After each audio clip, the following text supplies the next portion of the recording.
murder a liberator, but you can't murder liberation. You can murder a revolutionary, but you can't murder revolution. And you can murder a freedom fighter, but you can't murder freedom. All right, billions of CFA francs stolen from the mouths of displaced families, from Burkinabe people who had already lost everything to conflict in their own country. That's what Captain Ibrahim Traore's government uncovered inside Burkina Faso's own Ministry of Humanitarian Action. And today, we're breaking down what his war on corruption has actually exposed since he took power. Let's start with the case that made headlines. VINCENT DABILGOU, former transport minister under the pre-Traore government, was convicted alongside 4 others and sentenced to 11 years in prison for embezzlement and money laundering. That conviction became an early marker, proof that Traore's anti-corruption push wasn't just talk. It was landing prison sentences on people who thought their positions made them untouchable. Then in November of 2024, it got bigger. Traore personally announced his government had uncovered a massive embezzlement scheme inside the Ministry of Humanitarian Action itself. The very agency meant to be feeding and sheltering internally displaced Burkinabe families.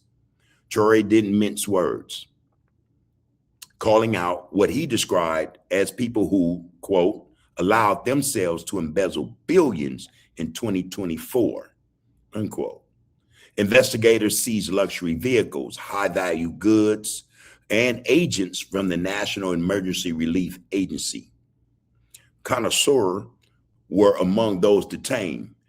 Food meant for displaced families, diverted, stolen, while people in this country, Burkina Faso, were going without. And this wasn't a one-time exposure. It's systemic and it's ongoing. Burkina Faso's anti-corruption body, KORAG, ran a 9-month investigation between December 2024 and August of 2025 and uncovered nearly 100 separate corruption cases across public administration, embezzlement, abuse of power, forgery, theft of public property. About 20 of those cases involve magistrates, customs officers, health workers, and land agents, meaning this isn't just one crooked minister. This is corruption that had embedded itself across multiple layers of government and public service. And as of this February 2026, it intensified, tying it directly to its broader progressive and popular revolution declared back in April of 2025. This is the piece people miss when they talk about Traore's transition. It's not just about kicking out French military troops or nationalizing gold mines. It's about turning the mirror inward, going after the corruption officials at every level. It's about turning the mirror inward. Traore's actions have exposed people within the government doing this thing, being corrupt to such an extent where it affected the Burkinabe people. And that's something he had quoted he would not tolerate.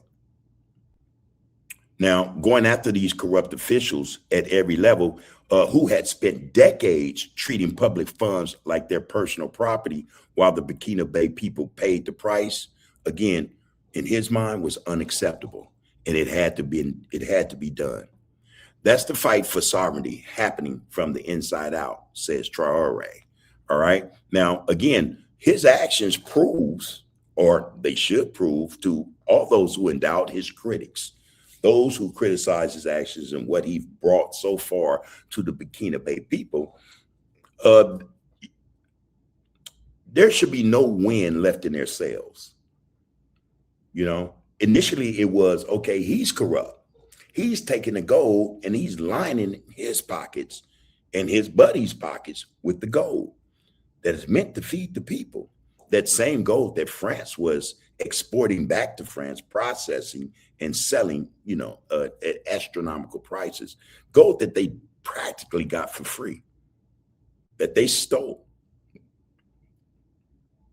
Now, they had the audacity to say, hey, this guy can't be trusted.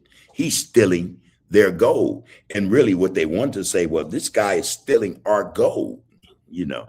But this is something Traore did.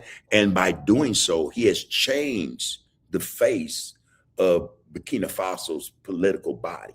The administrations, or, you know, those departments in the administration that are supposed to serve the people are now doing just that, servicing the people, because he's written corruption or taken out corruption within those administrations and those departments. So the Burkinabe people are starting to see the result of that.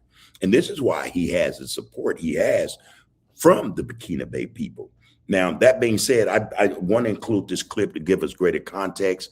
Before I do, as always, please like, share, follow, comment, and subscribe. You are tapped in. This is the art of political discourse. So let's get into this clip. This is Ibrahim Traore speaking. He's been questioned by media in Burkina Faso in terms of what his plans are for the country and for the people in it. And he's being quite transparent. You have to give him that. He's speaking to the corruption that he's had to uproot, that he's had to fight since being in power there in Burkina Faso. So let's bring that in here. And let's see what he has to say about this. The exact content, as I've said before, I will not disclose. If you allow everyone to know the details of what you intend to do, they can anticipate your actions. Mm-hmm. But we have outlined. How are you finding the time to send over all these meeting notes? I got a secret. I've been using granola. What is granola? So it's an... The main points. So that people can understand where we are headed. So if you notice, in the very model of governance, in the fight against corruption, and in good governance, the first thing is the example that leaders must set. As I said, you can't have a category of Burkinabe who, just because they've been given positions, get to choose between fine whiskey and good champagne, while women are dying on their way to fetch water from the river. They drown or something. It's just not acceptable. Now, this is coming from a man who only receives about $3,500 a month for his job, for what he's doing for Burkina Faso and the Burkinabe people. About 30, I don't even think it's 3,500. It's probably less, actually. You know, now I say that to say, if the guy was corrupt, or if he supported corruption and didn't have a problem with corruption being a part of his government, we would see a payout to him monthly in probably the hundreds of thousands, maybe even the millions. Most leaders, and especially those who come into power or come into power within countries that have systems that are corrupt, they don't waste any time jumping into that corruption. You know, where's my cut? You know, grease my palms, you know. But it's the opposite with him. This is not an example of his leadership. This is not something that anyone can point to and say with any validity, he's corrupt. So there's this mindset that we need to have in order to build a just society. Everyone should be able to have access, for example, to clean drinking water. You can't just eat whatever you want, pick your meals, throw away whatever you like, while others can't even get a single meal. That's what led us to launch initiatives in agriculture, for example, because the majority of our population works in agriculture. But for a long time, we realized that they have been neglected. It's not that our land is poor. It's not that they lack the ability to work, but they also needed to be given that boost, which is what led us to create these initiatives. Today, I think the most important thing for me is that when you go into the countryside and ask the farmers questions, they can honestly tell you that now they feel good. They farm, they have enough to feed themselves, and the surplus they sell. Usually, it's the village elders who pay and create a security stockpile. And when, in certain areas or during certain periods, there are problems, they take it out and sell it at a well-subsidized price, accessible to everyone. So that's very important. Now, another thing, just a point of matter here. He come into power and he immediately began to change the way the system worked. All right. And not just politically. Politically, he was like a hailstorm. You know, he dismantled all of it because his assertion was that the political apparatus, this thing that they call democracy, is in and of itself corrupt. He done away with it. He then went to the farmers. Like he said, most of the country is into agriculture. And he let them know, I'm going to buy all the machinery. I'm going to give you this machinery. Tend to your crops. You don't owe us for this. The only thing we want back is for you to make them crops plentiful. You take your crops and you sell them. That's what he's done. That's what he's done. He hasn't went to the farmer, you know, so when you look at farming here in the United States, it's a wreck. It's a whole bunch of chaos. You know, you have to plant what they want you to plant, use their seeds, you know, things of that nature. You got to take out these grand loans, you know, all this stuff is attached to American farming here in the United States. It's a different process over there.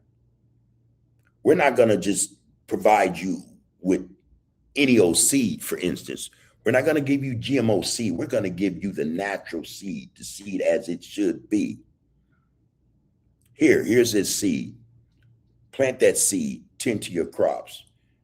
You know, make sure that the harvests are such to where not only are you okay, but you, again, like he said, you have a surplus that you could take to market or that you can export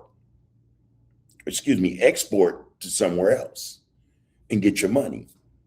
He's allowing the farmer to see dividends, to prosper. Totally different process compared to what was before he got there. You have to commend that. The ideology of revolutionizing many sectors, when you look at the field of public finance, for example, we're in the process of digitizing many aspects with a lot of difficulty because people don't like it. Soon, for example, we're going to launch electronic invoicing. Already, when we brought up the idea, many major operators were opposed to it. Why? Because in the old way, there's corruption. Corruption is allowed. But when you start to keep books electronically, digitally, that's a whole different ball game.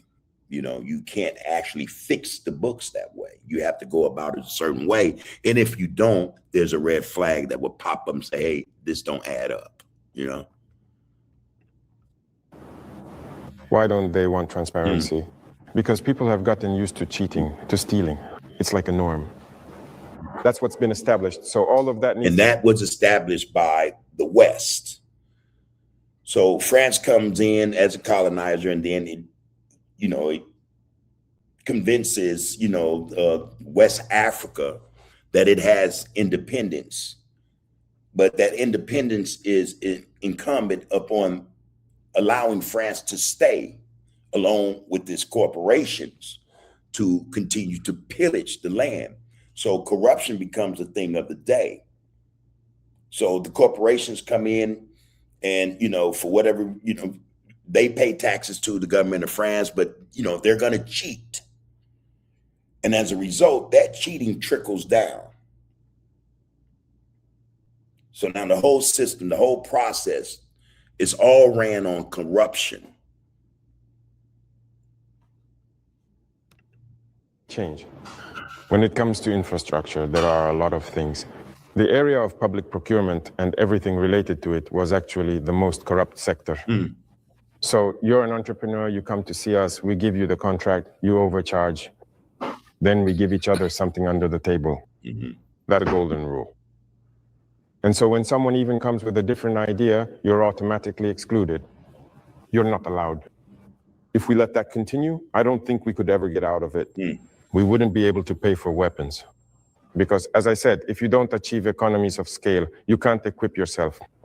You won't find a single bank in the world where you can go and get a loan to buy weapons. That doesn't exist. It's with your own funds that you can equip yourself.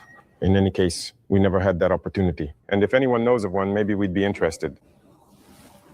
And everything we're acquiring, as I told you once, the amount is in the billions of dollars. How do we do it? Where did we get the money? That money was there. We had to clean up the financial sector, trade, and everything that goes with it. And regarding the operation of a state-owned company, you may have noticed this year's results. The results for 2024 are already impressive, and 2025 is looking even better than 2024. Let me take the hydrocarbon sector, where as early as 2023, we made tremendous progress. Before, there were government subsidies, meaning we were still collecting taxes to subsidize the company, to pay for the surpluses, the shortfalls, and all that. But now, the company is no longer in that situation. We've cleared all the company's debts, and it's starting to make a profit. It's because there was corruption in the sector. So there are so many situations, I can't list them all. So this field also needs to be revolutionized through digitalization and everything that comes with it. And therein lies the problem. The installment of revolutionizing how businesses ran. That means, okay, like he said, you're coming in with a different idea and everyone's like, oh, hell no, we can't change this system. We like how it works. In other words, corruption was the thing of the day. But when an idea comes in terms of revolutionizing how things are done, that means changes will be made. That means then corruption will cease to exist. If these changes are being placed or put in place to end corruption, you know, then that means those who are corrupt won't have a grift. Their hustle is over. It's good luck. And then not only that, when you do away with corruption, you see where the money is. You know, you come to understand where it was going as opposed to where it should have went. It's a good move. Basically, the entire administration is being digitalized so that people no longer have access to the circulating cash. There you go. And so that things are transparent. You, as the person requesting the service, know exactly what it covers and where your money is going. The infrastructure, as you can also see, is truly a critical issue. We're in the process of revolutionizing everything. So that's the mindset, to change the paradigm, to do things we weren't used to doing. So now, he couldn't have done this. Just consider this for a moment. Had he not changed the whole structure of the process in and of itself. In other words, had they not said, okay, one thing we're going to do first is we're going to end this thing called democracy, because this is a farce. It's corrupt. It allows corruption. They did that. Not only did they do away with what the West calls democracy, they say, no, we don't have time for political parties, because that's also where corruption lies. It exists there, you know. That's where it grows. And he did away with that. And by doing so, they've allowed themselves now to understand not only where this money is, but also where it needs to go and how it needs to get there. And then also made it transparent to those who were investing their money, you know, giving them an opportunity to know exactly where their money was going and what they were getting for it. Previous to that, nah, you just had to go by word of mouth. Well, look, it could have cost, you know, let's say 50,000, and they're hitting you for 75. They done away with that, and that was a good look. understand that from this statement. Your Excellency, Mr. President, we've entered the progressive revolution and we're moving forward. But there is this segment of the population, the politicians, who used to be active before. What role can these politicians play now in this revolution? If you're so profitable, why do you sell a course? Well, you know what? Here you go. I don't care. It's all free. I'm giving it away. We have like 6 different courses in here. The same strategies that made me a full-time trader. I'm not going to be hypocritical again. If it's that political mentality, they have no place in the revolution. Yeah. It's the opposite. Look at how Burkina Faso used to be. Because for 27 years, well, more than 27 years of Blaise's reign, and even the MPP's rule, it's just a continuation of the same politics. What did I say? It's the same thing. It's the same thing. and they did away with it. They got rid of it. That's the way to go about it. And he's going about it that way. Uh-oh. Bear with me, everybody.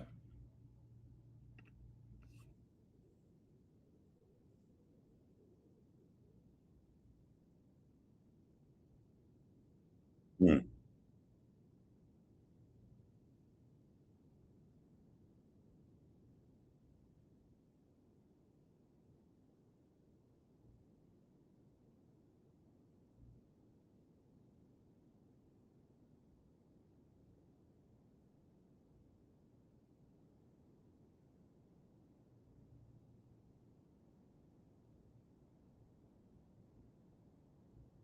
Hmm. Mhm.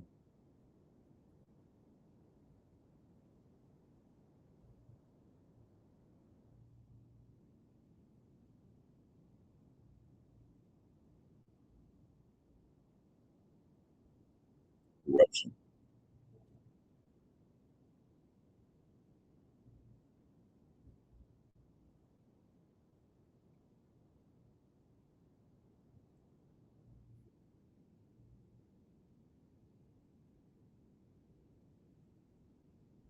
Hmm.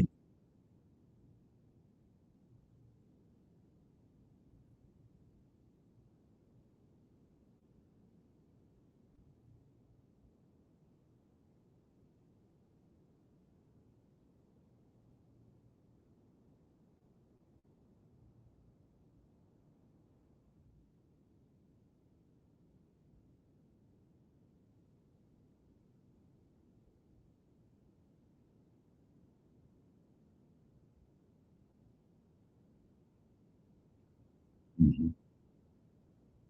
And that's what he meant, or based upon his actions when he took power, by dismantling this thing called this concept of democracy, and also the political party. That's what he meant by cleaning out corruption. And he took those steps to actually do that. And those steps were dismissing democracy and doing away with political parties.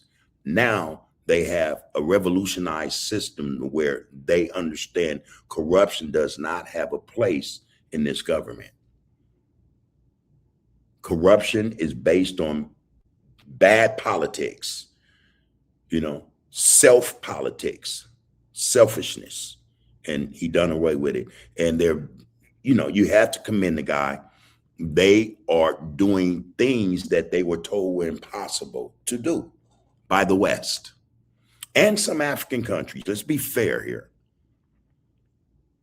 When he's talking about corruption, he's talking about it in such a way where his brothers, his neighbors were saying, hey, man, this is the way it goes. You can't do none of what you want to do, man, if there's no corruption. We need corruption to get the deal done, to make things happen. Again, that was the mindset. He wasn't buying any of it. And a good thing that he didn't, because he wouldn't be Ibrahim Traore had he done so. He's done a great thing for Burkina Faso and the Burkinabe people. No matter how it's described by those on the outside, the fact of the matter is progress has been made in the last 3 years, 4 years of his being in power, that has been made in over 30. That's astonishing. In fact, you can actually say that's phenomenal. That's phenomenal. That's new. But this is the result of revolution. He has revolutionized the whole country. And to the country's benefit, he's doing a great job. Let us know what you think about this piece, all right? Tell us your thoughts. Was it a good deal or a good move to eliminate democracy from Burkina Faso? Was it a good move, a good play to get rid of political parties? And was revolutionizing the way the country was ran a smart move? Do you think corruption has its place in society, that without corruption, nothing could get done. What are your thoughts? Let us know.